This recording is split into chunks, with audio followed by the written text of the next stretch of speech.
warahmatullahi wabarakatuh.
Yang saya hormati dan saya muliakan para ustaz, para sesepuh, terkhusus yang kita hormati dan kita muliakan guru kita selaku pimpinan Majelis Ta'lim Masjid Kiai Haji Ahmad Hadi Suwanto.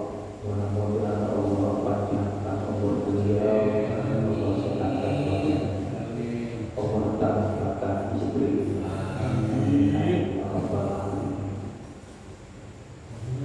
Saya sebulan sekali saja rasanya jenuh.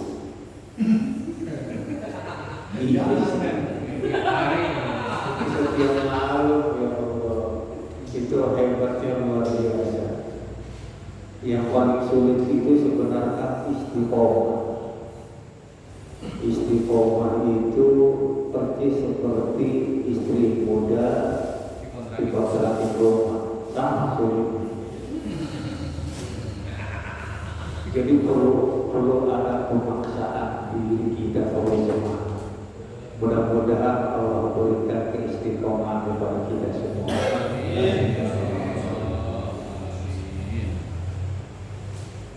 Kita sampai bab mana ya? Bab iman ya.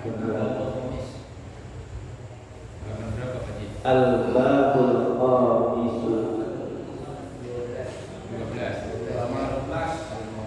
Paling bawah.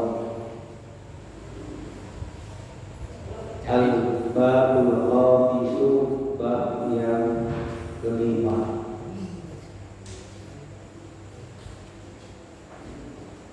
Fi fadilatil imani, menjelaskan tentang keutamaan iman.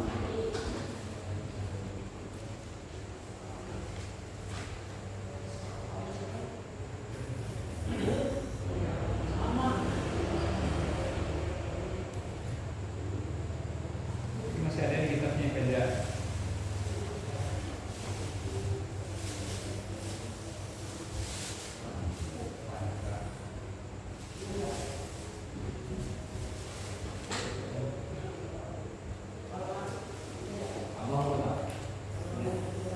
Qala Nabi sallallahu alaihi wasallam, telah berkata Nabi kita Muhammad sallallahu alaihi wasallam, Allahumma shalli alaihi.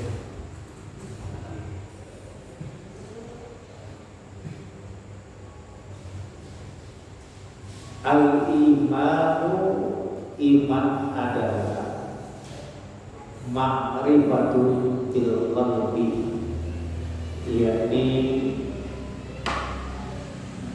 mengetahui dengan hati.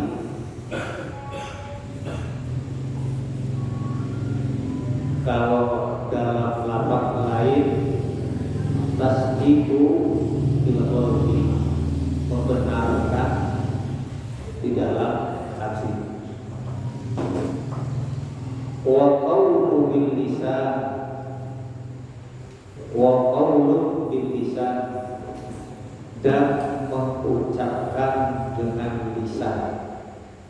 Maksudnya adalah an-nutqi bi syahadataini, yakni mengucapkan dua kalimat syahadat. Jadi kalau hanya sekedar kita membenarkan saja di dalam hati, oh iya bahwa alam semesta ini ada yang menciptakan Allah, tapi kita belum qaulun bil lisan, tidak kita ucapkan dua kalimat syahadat, itu belum dikatakan mukmin. Iman, orang yang beriman itu mukmin harus mengucapkan dua kalimat syahadat. Dua kalimat syahadat itu asyhadu an la ilaha illallah wa asyhadu anna Muhammadar Rasulullah. Itu asyhadu itu sering diartikan saya bersaksi. Kalau diartikan saya bersaksi, pertanyaan siapa yang bersaksi? Sebenarnya kurang tepat kalau asyhadu itu diartikan saya bersaksi. Asyhadu itu artinya aqaqahu, saya mengiktikadkan, saya membenarkan.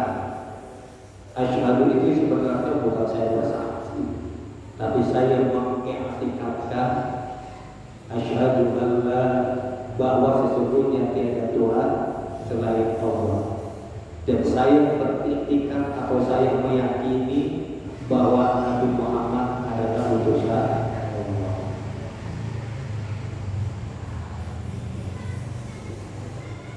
Lalu apakah kita yang keturunan Islam itu kemudian sudah beragama Islam? Iya. Jadi kalau ditanya kapan kita bersaksi, kapan kita bersyahadat, ketika kita berada di alam ruh. Itu suatu ketika jasad sudah tercipta, kemudian ruh pengen dimasukkan ke dalam jasad, itu terjadi dialog dulu. Si ruh ini harus syahadat dulu. Kata Allah, alasna bi rabbikum, tidaklah kau bersaksi bahwa aku adalah Tuhanmu. Bala, iya Tuhan, syahidna, saya bersaksi. Jadi ruh itu sebelum dimasukkan ke dalam jasad sudah bersyahadat dulu. Syarat untuk dimasukkan ruh ke dalam jasad itu bersyahadat. Maka setelah bersyahadat baru ruh itu dimasukkan ke dalam jasad. Maka ketika ruh dimasukkan ke dalam jasad kemudian dilahirkan, maka kullu mauludin yuladu ala fitrah. Setiap bayi yang dilahirkan pasti dalam keadaan fitrah, ID Islam, yang di dalam keadaan memeluk agama Islam. Baik itu yang keluar dari rahim orang Majusi, orang Nasrani, atau orang Buddha, orang Hindu, semuanya lahir dalam keadaan Islam, keadaan suci dalam memeluk agama Islam. Nah, nanti ketika ibunya menjadikan dia Yuhawidani, menjadikan dia Yahudi atau Nasrani, menjadikan dia Nasrani, baru dia jadi Yahudi, dia jadi Nasrani. Sementara ketika kita dididik oleh keluarga Islam, berarti kita tetap dalam memeluk agama Islam. Makanya nggak perlu syahadat lagi. Gak perlu syahadat lagi. Kalau mau nikah syahadat lagi itu mau pelengkap aja sebenarnya. Pelengkap, takut-takut pernah melakukan perbuatan atau ucapan-ucapan yang membuat murtad, maka ketika ijab dan qabul syahadat lagi. Asyhadu an la ilaha illallah wa asyhadu anna Muhammadar Rasulullah.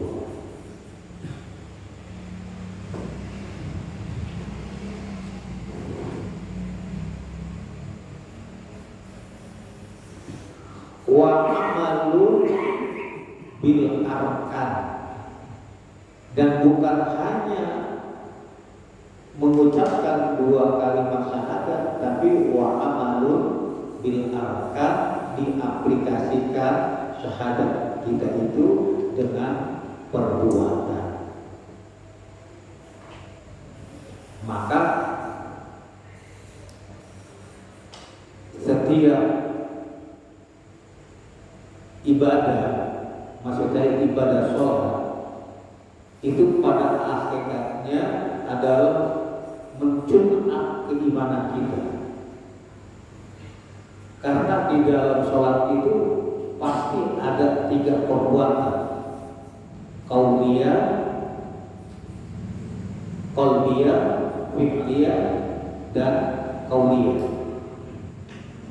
Rukun-rukun sholat yang kita kerjakan pasti kaitannya dengan qalbiyah, dengan qauliyah ucapan, dengan fi'liyah perbuatan.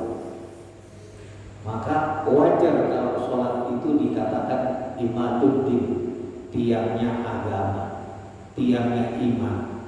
Kenapa? Ketika kita sholat itu sedang mencurah, sedang mencas keimanan kita, yakni qauliyah kita, qalbiyah kita, dan fi'liyah kita. Rukun sholat itu kan ada rukun qalbiyah, yakni niat. Iya baik, niat. Itu niat itu di hati. Kalau usolli itu bukan niat, tapi melafazkan niat. Niat itu di hati. Kemudian ada yang disebut dengan rukun qauliyah, rukun ucapan, baca suratul Fatihah, baca tahiyat akhir, kemudian baca sholawat pada tahiyat akhir, salam yang pertama. Itu rukun fi'liyah, rukun qauliyah ucapan. Dan rukun fi'liyah perbuatan, ada ruku, ada iktidal, ada sujud, ada duduk antara dua sujud, dan seterusnya dan seterusnya.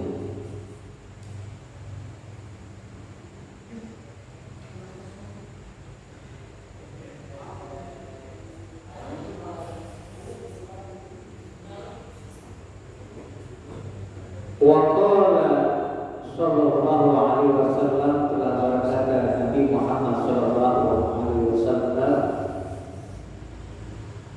al-imanu iryanu. Iman itu iryanu itu telanjang bulat, tidak berpakaian. Tidak berpakaian, udah. Kalau ada bahasa Jawanya, telanjang bulat. Nah, karena dia telanjang, dia butuh pakaian. Walibasuhu, maka pakaiannya adalah at-taqwa, yakni takwa. Apa itu takwa? Takwa itu definisinya imtithalu awamirillahi wa ijtinabu nawahi, mengerjakan perintah Allah dan meninggalkan larangan Allah. Jadi dikatakan takwa itu kalau kita melakukan dua ini, mengerjakan perintah Allah dan juga meninggalkan apa-apa yang dilarang oleh Allah. Kalau umpamanya sholatnya rajin, maksiatnya tekun, itu bukan takut. Sedekahnya luar biasa, tapi nipunya hebat, itu bukan takut. Dan takwa itu totalitas. Dia sanggup bisa mengerjakan perintah-perintah Allah, dan bersamaan dengan itu pula dia mampu menjauhi apa-apa yang dilarang oleh Allah Subhanahu wa Ta'ala. Dan larangan-larangan Allah itu sumbernya dua.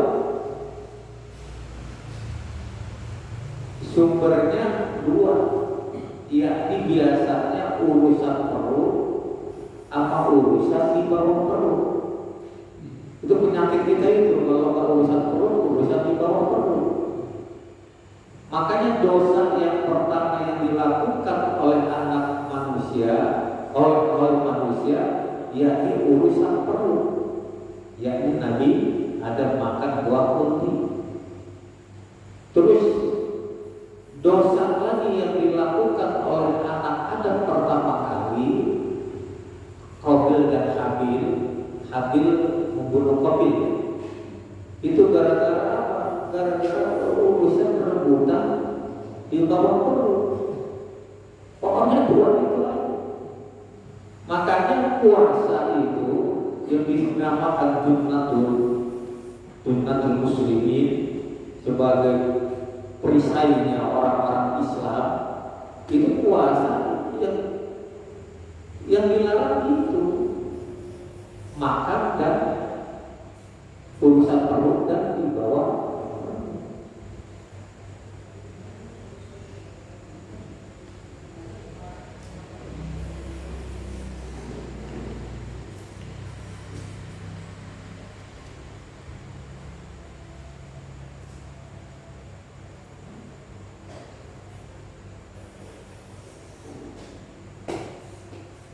Maka kalau kita ngaku beriman tapi kita tidak aplikasikan dengan ketakwaan, itu iman kita masih telanjang,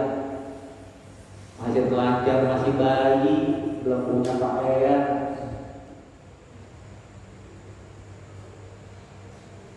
Kemudian selanjutnya, iman itu punya perhiasan. Wazinatuhu al-haya'u, dan perhiasan iman itu adalah al-haya'u malu. Hati-hati kalau umpamanya ada yang ngomong lu mah gak punya malu, itu sebenarnya lagi kritik keimanan kita. Orang yang beriman itu punya malu. Makanya sahabat-sahabat dulu itu malu untuk minta-minta. Sampai-sampai di Al-Quran itu tahsabuhu jahilul aghniya. Orang-orang yang gak tahu itu menganggap para sahabat yang miskin itu kaya. Kenapa? Karena dia menjaga diri dan ta'awud daripada meminta-minta, ada rasa malu. Berarti kalau kita ngaku beriman, takut orang malunya sudah hilang, itu hati-hati. Jangan-jangan iman kita itu nggak punya perhiasan itu namanya.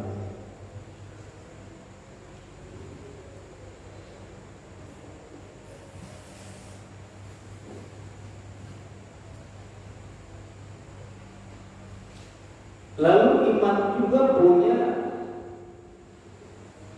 buah, wa thamaratuhu ilmu, dan buahnya dari iman adalah ilmu. Jadi ketika kita berilmu, itulah kita telah menghasilkan buah dari keimanan. Makanya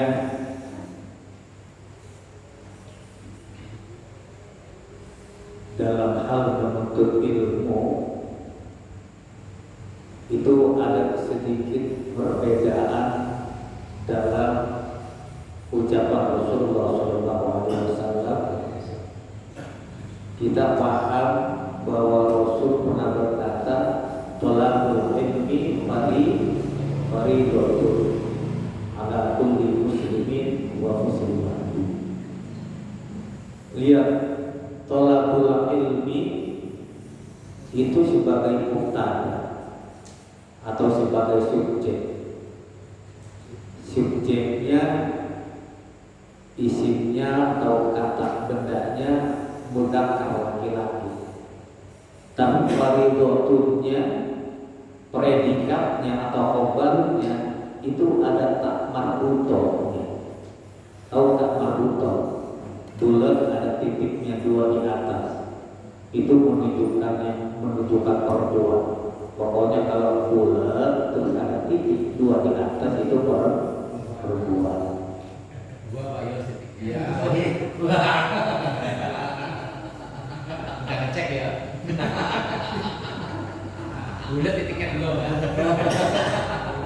Pokoknya kalau kalimat akhirnya tak marbutoh, tak yang bulat, titik dua di atas berarti itu kalimatnya perempuan. Nah, dalam ilmu nahwu, ilmu tata bahasa Arab, itu setiap subjek itu harus sama dengan predikatnya di dalam mudzakkar dan muannasnya. Kalau kalimat subjeknya itu kalimat laki-laki, maka predikatnya atau khobarnya itu harus laki-laki. Kalau mubtada'nya subjeknya sebagai kalimatnya perempuan, maka khobar atau predikatnya harus berupa perempuan. Tapi di sekilas kelihatan ganjilan mubtada'nya thalabul ilmi yang mudzakkar, sementara Rasul ngomongnya fardhotun. Kok kayaknya muannas? Ternyata kalimat fardhotun itu bukan muannas. Ini pengecualian. Fardhotun itu isim mughalladh, mengikuti bentuk wajah fa'ilatun. Fardhotun artinya sangat fardu. Menuntut ilmu adalah sangat fardu. Rasul tidak ngomong thalabul ilmi fardu, menuntut ilmu adalah fardu, tidak. Tapi Rasul bilangnya thalabul ilmi fardhotun, bahwa menuntut ilmu adalah sangat fardu. Kenapa menggunakan sigot mughalladh? Karena orang itu kalau urusan menuntut ilmu itu sering merasa dirinya nggak berdosa. Kalau nggak sholat, pasti di hati kecil kita, saya habis salah berbuat dosa, kenapa tadi nggak sholat? Ya nggak puasa juga, pasti hati kecilnya merasa dirinya sudah melakukan kesalahan. Saya nggak puasa dan ibadah-ibadah lainnya. Tapi sedikit sekali orang merasa dirinya berdosa, dirinya salah ketika dia tidak thalabul ilmi, tidak menuntut ilmu. Makanya Rasul katakan menuntut ilmu itu adalah sangat-sangat fardu. Nah, iman itu akan berbuah ketika kita memiliki ilmu.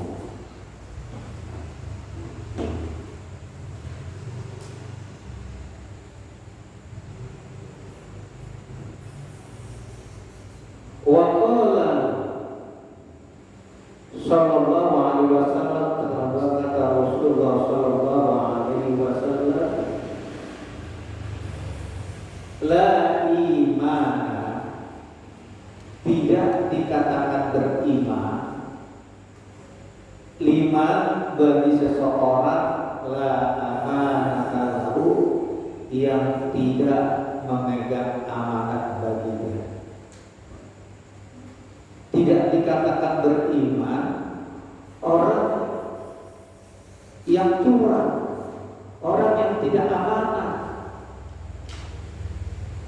Jadi ketika orang itu maling, kemudian dia nipu, kemudian dia korupsi, itu pada hakikatnya itu udah kehilangan keimanannya di dirinya. Karena kata Rasul tidak dikatakan beriman orang ketika orang itu tidak amanah.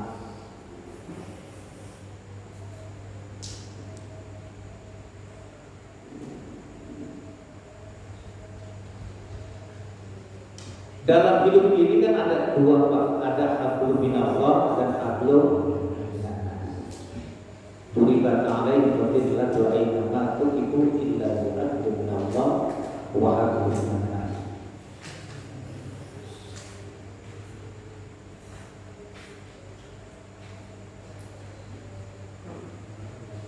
Nah, hablum minallah, beribadah kepada Allah, itu kan fondasinya iman. Benar gak? Karena iman. Kita sholat karena iman, kita puasa karena iman. Tapi ternyata tolak ukur kebenaran dari keimanan kita itu hablum minannas. La may yu'minu billahi wal yawmil akhir, barang siapa yang beriman kepada Allah dan kepada hari akhir, falyukrim jarahu, maka hendaklah muliakan tetangganya. Jadi bukan orang yang beriman ketika dia sama tetangganya nggak lagi. Wa man yu'minu billahi wal yawmil akhir, barang siapa yang beriman, wa man yu'minu billahi wal yawmil akhir, barang siapa yang beriman kepada Allah dan kepada hari akhir, fal yukrim dhaifahu, maka muliakanlah tamunya. Wa may yu'min billahi wal yawmil akhir, barang siapa yang beriman kepada Allah dan kepada hari akhir, apalagi itu, falyaqul khairan, maka ngomonglah, ucapkanlah yang baik. Kalau komentar di medsos, komentar yang baik. Kalau nggak bisa aulia semut, ya sudah diam, jangan komentar. Jadi hablum minallah itu dasarnya iman, tapi tolak ukurnya adalah hablum minallah. Jadi suksesnya kita dalam hablum minallah itu dilihat hablum minallasnya bagus enggak gitu. Jadi kita jangan terlalu bangga dengan ibadah kita. Lihat, sholat itu ibadah yang luar biasa.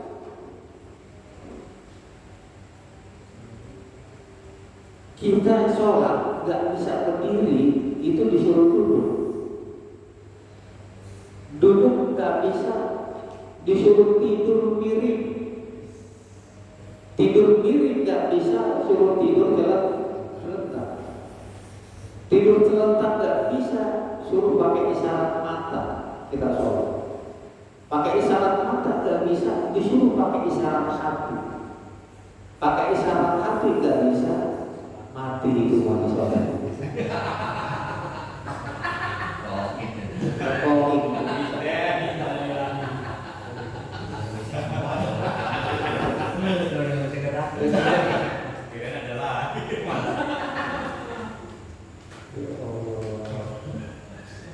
Sholat itu diawali dengan takbiratul ihram. Ketika orang takbiratul ihram itu haram. Kita ngomong, kita ngobrol, kita berkata dengan orang lain. Yang diperbolehkan hanya kita berkata atau ngomong atau ngobrol kepada Allah itu. Nggak boleh melakukan yang lain. Itu istimewa banget. Tapi lihat sholat, akhirnya sholat apa? Salam, benar gak? Salam ke kanan, salam ke kiri. Artinya apa? Ini hablum minallah. Hablum minallah, akhirnya pasti hablum minallah. Puasa, kita nahan lapar dan haus dari terbit fajar sampai terbenam matahari selama 30 hari atau 1 bulan penuh. Ibadah puasa yang begitu hebat, terakhirnya apa? Zakat kita hablum minallah. Orang nggak bisa puasa karena sakit atau karena sudah tua, suruh bayar fidyah hablum minallah. Orang lagi berangkat haji, ibadah haji, melakukan pelanggaran, dia harus membayar dam, memotong hewan korban yang kemudian dibagikan kepada fakir miskin, hablum minallah. Setiap hablum minallah pasti hablum minallah. Maka suksesnya kita dalam beribadah, kita lihat baik nggak sama tetangga, baik nggak sama orang lain. Itu tolak ukurnya. Qila li Nabi sallallahu alaihi wasallam, pernah diceritakan kepada Nabi Muhammad sallallahu alaihi wasallam. Jadi sahabat nyeritain perempuan cerita. Biasanya kalau nyeritain perempuan kita nyeritain apa? Biasanya nyeritain kecantikan kayak, itu tuh perawatan itu ada wanita, cakep banget. Penasaran. Pasti yang diceritainnya kecantikannya. Di situ tuh perawatan itu ada warung. Bilang balik lewat.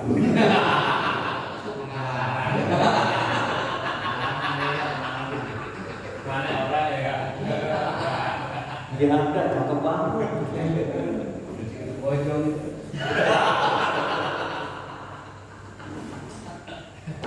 Pasti yang diceritakan tentang ketikannya.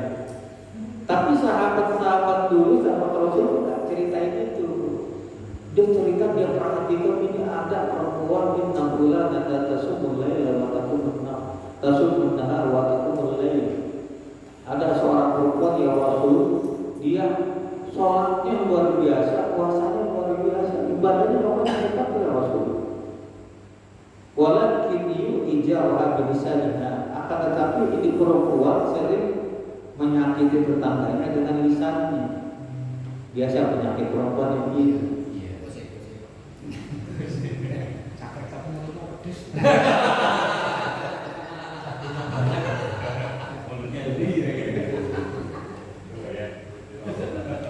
Cakep mulutnya pedes.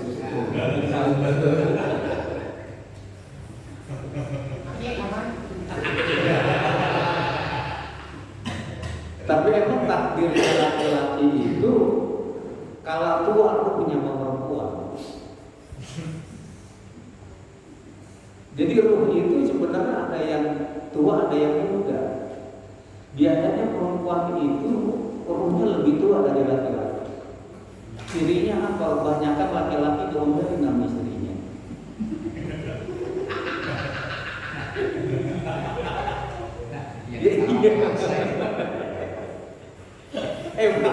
Bener. Apa namanya? Dokter itu hebat lagi di rumah sakit tuh. Di rumah ya. Pak Lurah itu hebat kalau di kelurahan. PRW mana gak ada Pak. PRW hebat di lapangan. RT hebat. Kalau di warga hebat. Wibawa banget.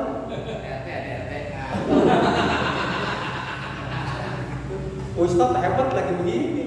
Di rumahnya sama aja kenalnya.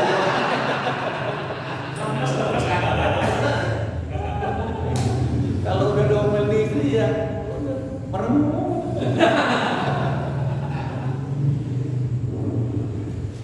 Nah itu iya, emang ada dalilnya, itu ada madhabnya Umar Ibn Khattab. Itu di dalam kitab Tamil Qabil itu kan ada kisah ceritakan Abu Dhar itu sering diomelin sama istrinya. Istrinya galak.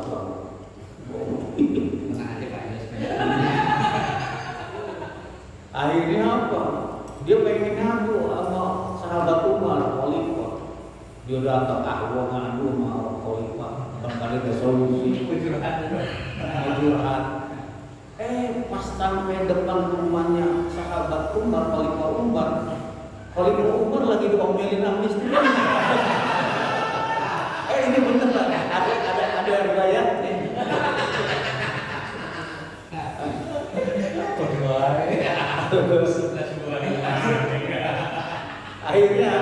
Akhirnya apa? Balik sahabat Abu Dhar, terus dipanggil pasal sini, Ikhwan.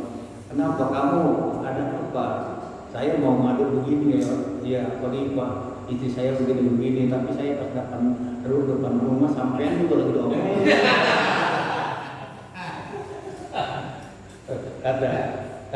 Kata Umar, tahamal naha ya ikhwan, saudaraku, udah kau dengerin saja.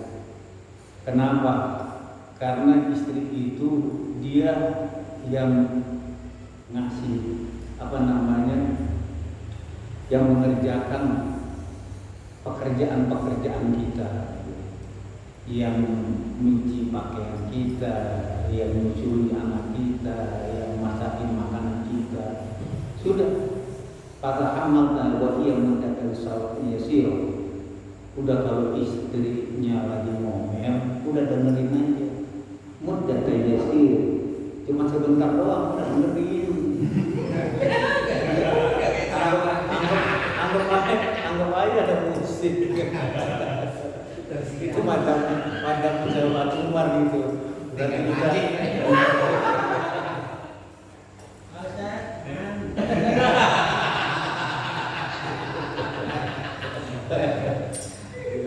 tinggal mancing, pulang mancing berlanjut.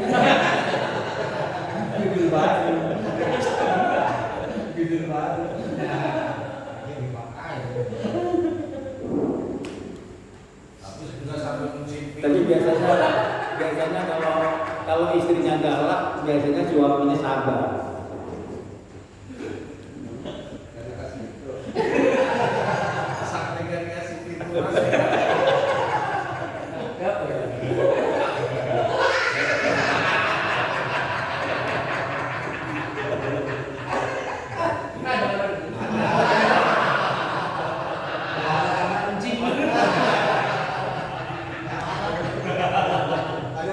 Pojok depan sebelah kanan.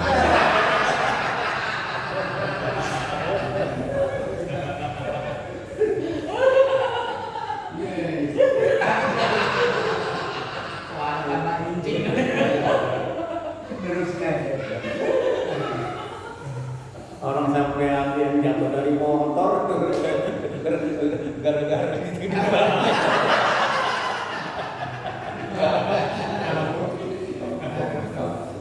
Main tenis disuruh pulang istri.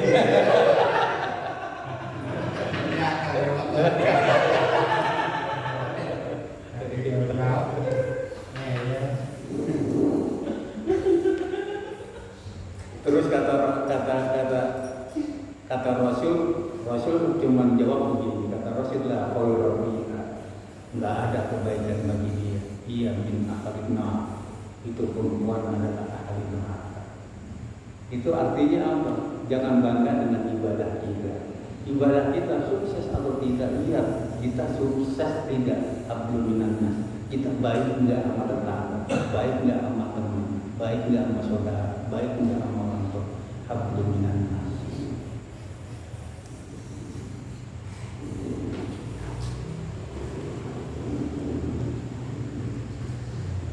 Wa qala sallallahu alaihi wasallam, berkata Rasulullah sallallahu alaihi wasallam,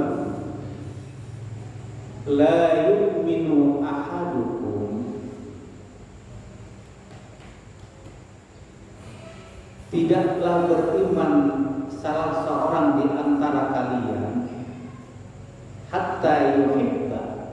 Kalau hatta itu amilna wasif, menasabkan, yakunu memasukkan hatta, artinya hatta yakuna, yuhibbu memasukkan hatta yuhibba, hatta yuhibba sampai dia mencintai li akhihi kepada saudaranya, ma yuhibbu li nafsihi sebagaimana dia mencintai kepada dirinya sendiri. Ini hadis sederhana tapi luar biasa. Tidak dikatakan beriman orang yang tidak mencintai orang lain atau tidak mencintai saudaranya sebagaimana dia mencintai dirinya sendiri. Kita jujur, siapa sih nama yang paling indah? Ya nama kita. Siapa sih orang yang paling kita cintai? Ya diri kita. Maka tolak ukurnya kalau kita mampu mencintai orang lain, kita bersikap baik kepada orang lain sepanjang seperti halnya dia berbuat baik kepada dirinya sendiri, itulah yang dikatakan iman. Tidak beriman seseorang sampai dia mencintai orang lain atau berbuat baik kepada orang lain sebagaimana dia berbuat baik kepada dirinya sendiri. Jadi tolak ukurnya sebenarnya diri kita. Oh iya, digituin saya sakit enggak? Orang lain digituin, digituin saya sakit enggak? Oh iya sakit. Orang lain juga sakit.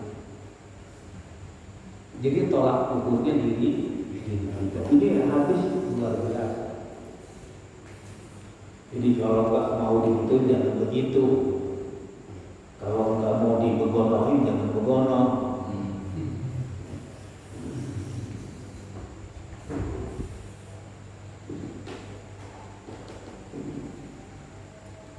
Wa qala sallallahu alaihi wasallam, bahasa Rasulullah sallallahu alaihi wasallam, al-imanu fi sadril mu'min. Iman itu ada pada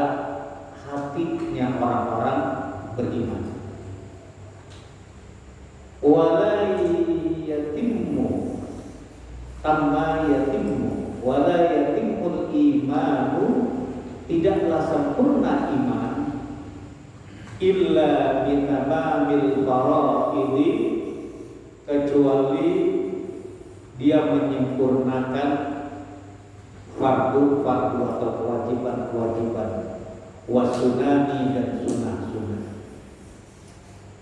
Kenapa termasuk sunnah? Yang disempurnakan bukan hanya mengerjakan kewajiban saja, tapi sunnah-sunnahnya. Kalau Imam Ghazali di kitab Maraqul Ubudiyah memberikan sebuah tamsilan perumpamaan, beliau katakan yang namanya al-fardu aslut tijarah. Yang namanya fardu itu adalah modal dagang. Wasunnanu ribuhu, dan sunnah itu adalah untungnya. Jadi kalau kita sebagai seorang beriman, orang mukmin, kemudian hanya mengerjakan yang fardu saja, itu kata Imam Ghazali cuma pas modal doang, kembali modal doang, belum dapat untungnya. Maka ketika kita melaksanakan sunnah, baru di situ kita dapat untung. Pengen banyaknya untung, ya banyakin sunnah.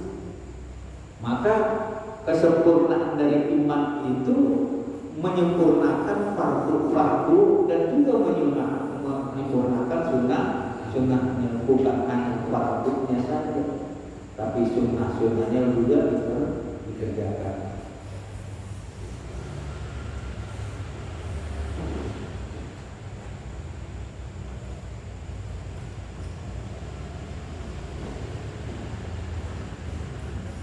Wala yuqsidul imanu ila bijuhudil fara'idi wal sunnah, dan tidak akan rusak iman seseorang illa kecuali bijuhudil fara'idi wal sunnah, kecuali dia mengingkari fardu-fardu dan sunnah-sunnahnya.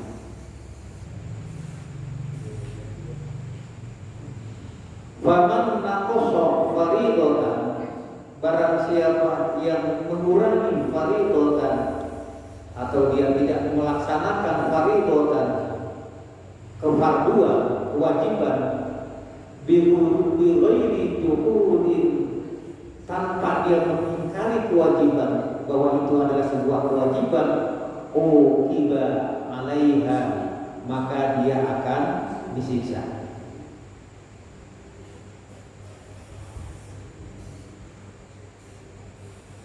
Waman atammal faraidha, barang siapa yang menyempurnakan kefarduan atau kewajiban, wajabat lahul jannata, wajabat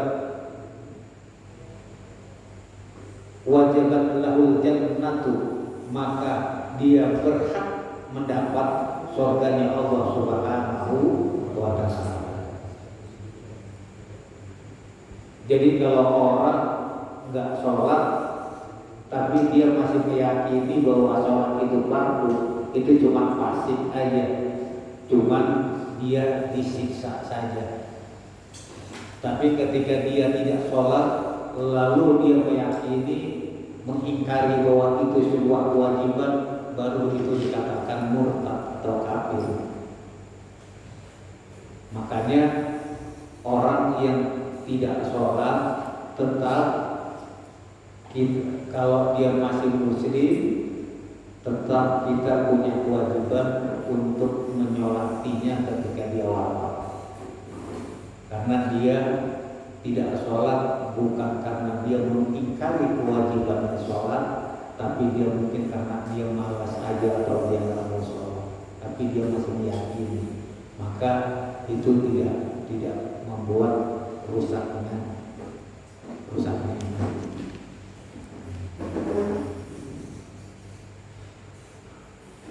Wa qala sallallahu alaihi wasallam, berkata Nabi Muhammad sallallahu alaihi wasallam, Al-imanu la yazidu wa la yanqusu. Iman itu tidak akan bertambah dan tidak akan berkurang. Tapi di hadis lain al-imanu yazidu wa yanqusu, ada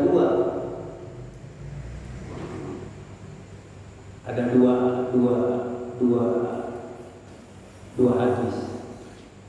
Al-imanu yazidu wa yazidu wa yanqusu. Iman itu bisa berkurang, bisa bertambah. Sementara di sini dikatakan al-imanu la yazidu wa la yanqusu. Iman itu tidak bertambah dan tidak berkurang. Ini sebenarnya bukan terjadi perbedaan, cuma maksud dari yang berubah itu, yang tidak berubah itu bukan imannya sih tetap, tapi kadarnya, haknya imannya, kadar keimanannya itu yang kadang bertambah, kadang berkurang. Walakin lahu haddun, akan tetapi bagi iman itu ada batasan, ay ta'rif, ada definisi. Bidzikri ifradi furu'ul iman, dengan zikir itu furu'ul iman, merupakan cabang daripada iman. Wa inna qasa fi hati, apabila berkurang imannya itu bukan imannya berkurang fi hati, tapi yang berkurang batasan imannya itu, kadar imannya itu yang berkurang. Imannya sendiri secara apa namanya, zatnya itu enggak berkurang, cuman kadarnya saja yang berkurang. Wa asluhu, dan asalnya atau akar dari keimanan syahadatu an la ilaha illallah, yakni bersyahadat Allah sesungguhnya tiada ilah Tuhan illallah kecuali Allah, wahdahu esanya Allah, la syarikalah tidak ada sekutu baginya, wa anna Muhammadan, dan sesungguhnya Nabi Muhammad abduhu hambanya, wa rasuluhu, dan rasul, syahadat yang pertama. Ini akarnya iman, asalnya iman yang pertama syahadat. Kemudian wa iqamus sholati, dan mendirikan sholat, wa ita'uz zakati, dan membayar zakat. Ini membayar zakat ada kesalahpahaman di mayoritas umat Islam.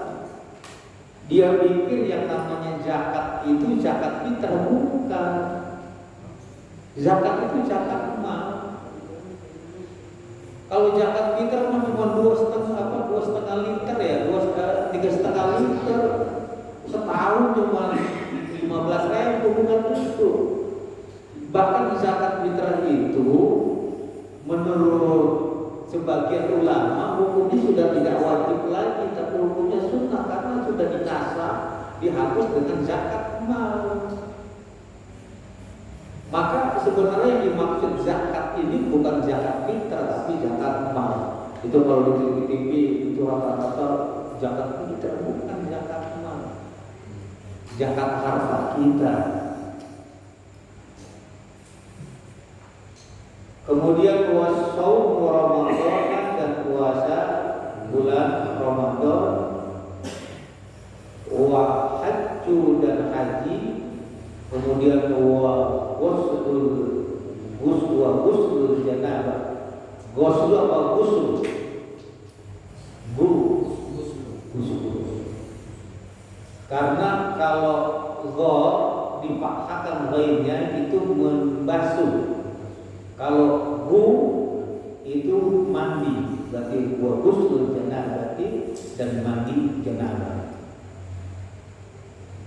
Faman zada fi haqqihi, barang siapa yang tambah fi haqqihi, di dalam kadar keimanannya, jadat hasanatuhu, maka akan tambah kebaikannya. Jadi tolak ukur ini Iman kita ini lagi bertambah apalagi berkurang sih? Lihat kebaikannya. Kalau lagi kebaikannya banyak, hanya rasa banget, senang banget berbuat baik. Sholat rasanya enak, ringan. Sholat malam kayaknya gampang, baca Quran kayaknya enak, sedekah enak. Nah itu menunjukkan bahwa kadar iman kita bertambah. Wa man naqasa fihi fa bihi, tapi apabila berkurang maka sesungguhnya fa bihi kadar keimanannya itu berkurang.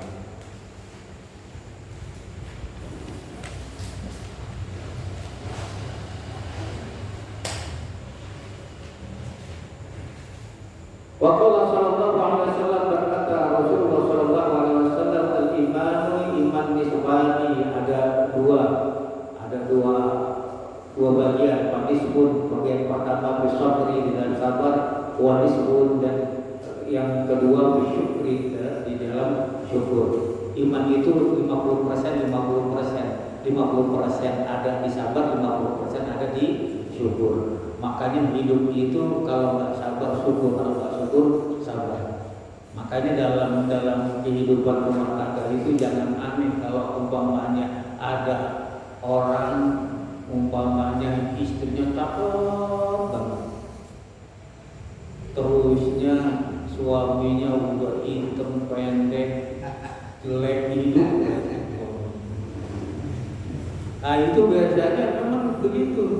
Si istri supaya sabar punya suami jelek, si suami suruh bersyukur punya istri cakep. Itu maksudnya. Jodoh. Karena jodoh kayak terus ya. Iya. Soalnya karena istrinya musibah ini. Iya, karena musibah ya harus sabar gitu. Si suami karena istrinya cakep ya bersyukur.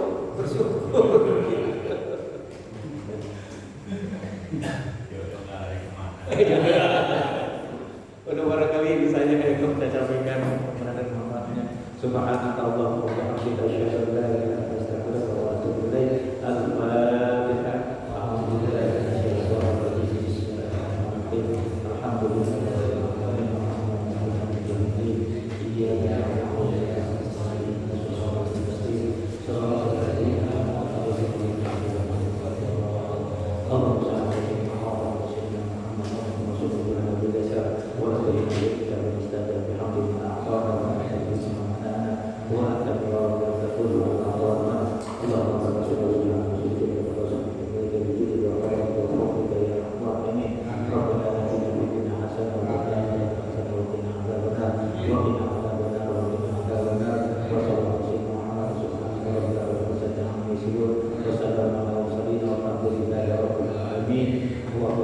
Assalamualaikum warahmatullahi wabarakatuh.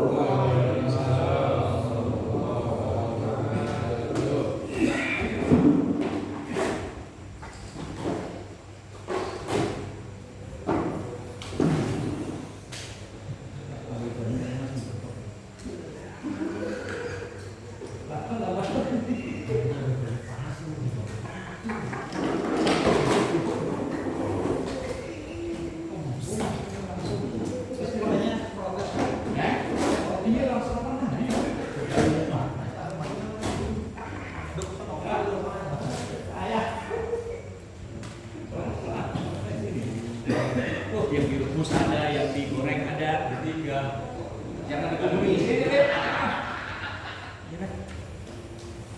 Oh, saya tambahin air adem, lupa kan? Iya.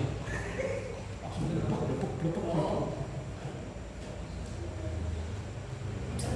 Jangan kurang panas juga. Ya, iya. Airnya sedikit banget, tambahin. Mau diratain nggak masuk kumpul di sini?